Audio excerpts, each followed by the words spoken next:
I recently did a video about how to spot a borderline female from a mile away. In it, I used the diagnostic criteria from the DSM-4 to explain the 9 most prominent traits that borderlines display. The thing is that many of these symptoms, when they present themselves in the context of a relationship, are already doing damage. By the time you can say for sure that she's BPD, you may have a huge mess on your hands. So rather than playing armchair hindsight psychologist, it is better to make sure you don't have to. Life with a borderline is a bitch. Figuring out relationship problems by sifting through the ashes of what's left of your life is a bitch too. Better that you learn to spot women with BPD and women with borderline traits, which are even more common, not from a mile away, but from mere inches and when you first meet them. That's the subject of today's talk on An Ear for Men.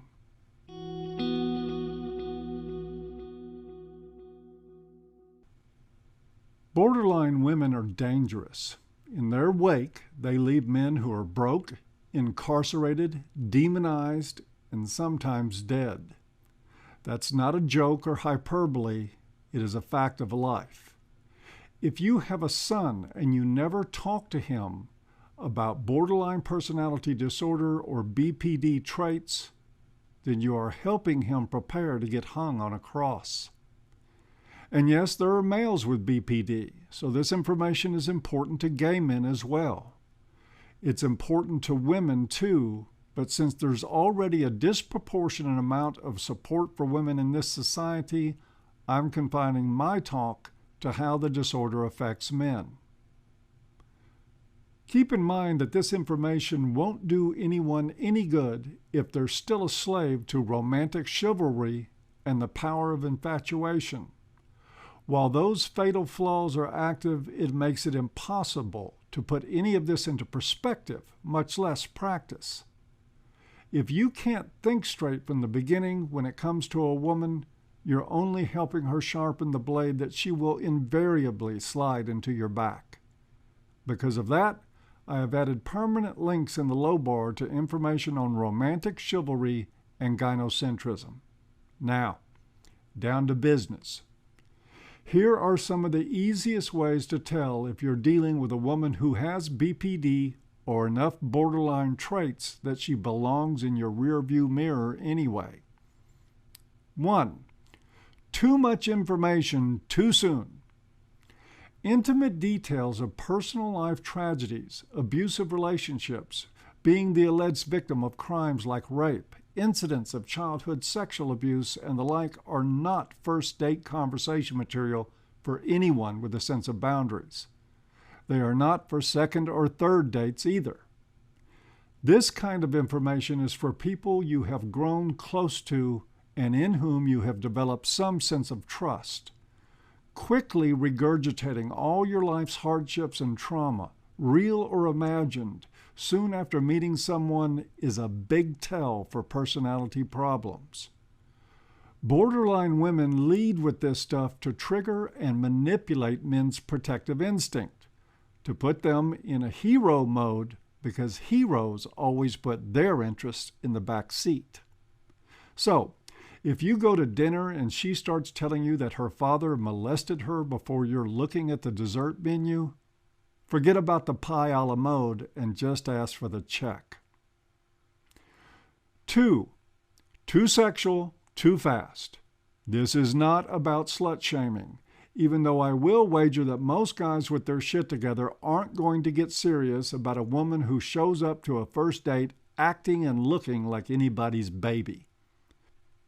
The point is that the sex, the hot, steamy, kinky sex that she soft pitches you right away, is a serious sign that you're dealing with a woman who's 2 French fries short of a value meal. One of the borderline's greatest tools for control is sex. As I've said before, many BPD women are very attractive with highly sexualized personas. This puts younger men at the prime of their sexual development and at the low end of their intellectual priorities at the most risk. From the late teens to the mid-20s is when men's hormones and natural urges have the loudest, most commanding voice in their head. It is also the ages when women are at the peak of their sexual attractiveness. That's a slanted but accurate reality that weighs heavily against men. It is an exciting and fun time of life for a lot of young men. It is also the time that they can be easily played, like a PS4 in a frat house. It's difficult to intervene on this. Did you ever try to talk sense to an 18-year-old who's hooking up with a hottie who's willing to do anything he likes behind closed doors, or in the mall elevator for that matter? Have you ever tried to point out when he's blowing money on her like a high roller, or when he's going around like a trained seal balancing a beach ball on his nose for his next piece of fish out of a bucket? Hard as it is, even when it is nearly impossible to get his attention, this is the time that they need the guidance of older men who care about them, men who at least attempt to let them know they are headed for possibly very serious problems. If they don't think about what you're saying at the moment, they may well learn from it after the rug is pulled out from underneath their feet. There just seems to be something about a bruised ass that has a positive impact on a younger man's ears. Number 3, she views porn as cheating. On this one, I'm not just talking about borderlines.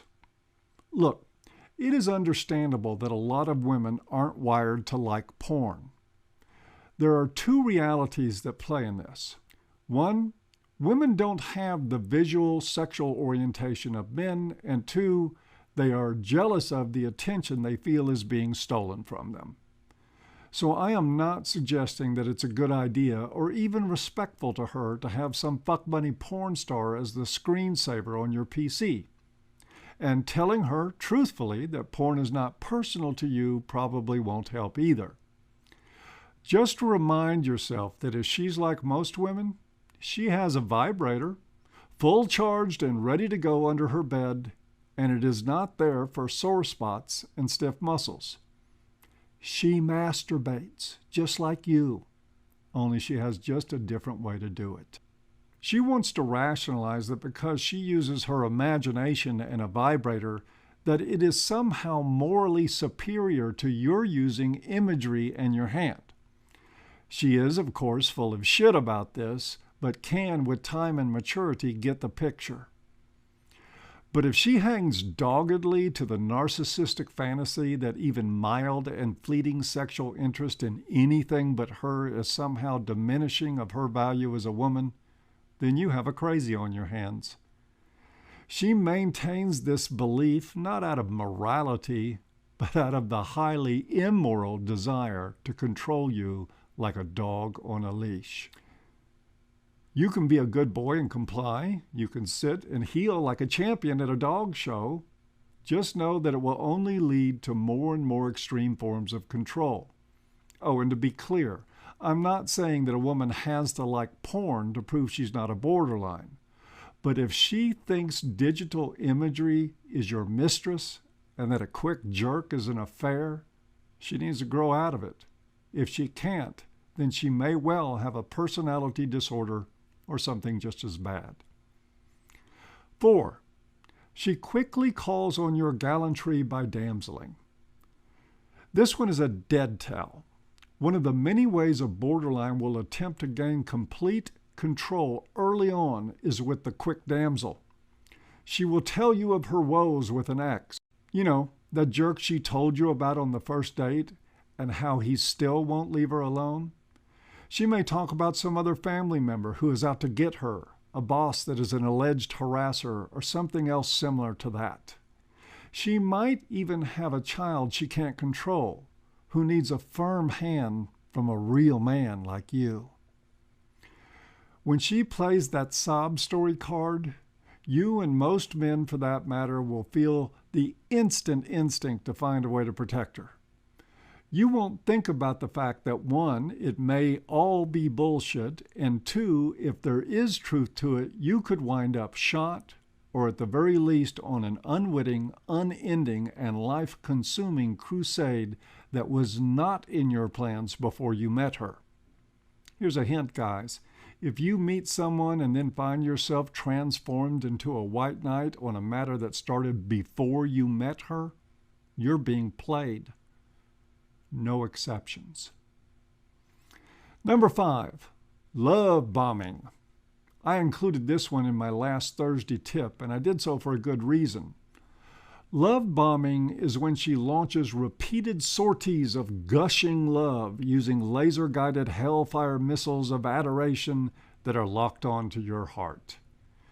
She tells you before she knows your middle name that you're the mostest specialist person she has ever met in her whole life, or at least in the last 24 hours. She literally puts a crane hook between your legs and hoists you up atop a pedestal so high you get a nosebleed, where the oxygen is too thin to catch your breath. It is a perch no human being can remain on for any length of time. Now, if you have narcissistic tendencies yourself, you'll probably react to all her fawning adulation about how great you are with, how did she know? But if you're not, if you're normal, you may get caught up in all the approval and believe that she actually sees you as some sort of savior. And you may start trying to act like one, which is precisely what she wants. Guys, it only makes the fall that much harder, and the fall is as certain as sunrise in the morning. When you find yourself to be the target of a love bomb, and she tells you how remarkably perfect you are after a few hours of spending time together, try asking, how could you possibly know that? You barely know me. Then set your watch for her explosion of indignation for not appreciating all the wonderful things she said about you. Or, if she's really subtle, you'll see an expression on her face that tells you she doesn't like being busted. Either way, it's a borderline, dude. Run. Number 6, she shows any signs that she uses shame as control. Using shame to control is the tactic of abusive parents and borderline women. And get this clearly, borderline women are the world's foremost experts on controlling men with guilt and shame. They can make the Vatican look like a camp for hedonists. Spotting these things is simple. Terms like real man, hero, and even white knight are the tells. Questions like, what kind of man are you? Or statements like, you're the man, are giveaways. By the way, that last one, you're the man, almost always comes up when something dangerous, expensive, or labor-intensive is involved. If that is not a bullhorn in your ear screaming run, then it's only because you're intent on keeping your head in the sand and your ass up high and exposed. The point here is that anytime you find yourself doing something she asked you to do when you really didn't want to, simply because you would feel ashamed to refuse, you're being played. It is easy, even cowardly, to give in and go that way. The thing that takes courage, that points to your being a real man, if you insist on using that stupid term, is your ability and willingness to look her in the eye and say no. Now, here's the catch about all this stuff. All of these 6 subtle tells about the borderline personality and borderline traits are not so subtle at all if you're looking for them.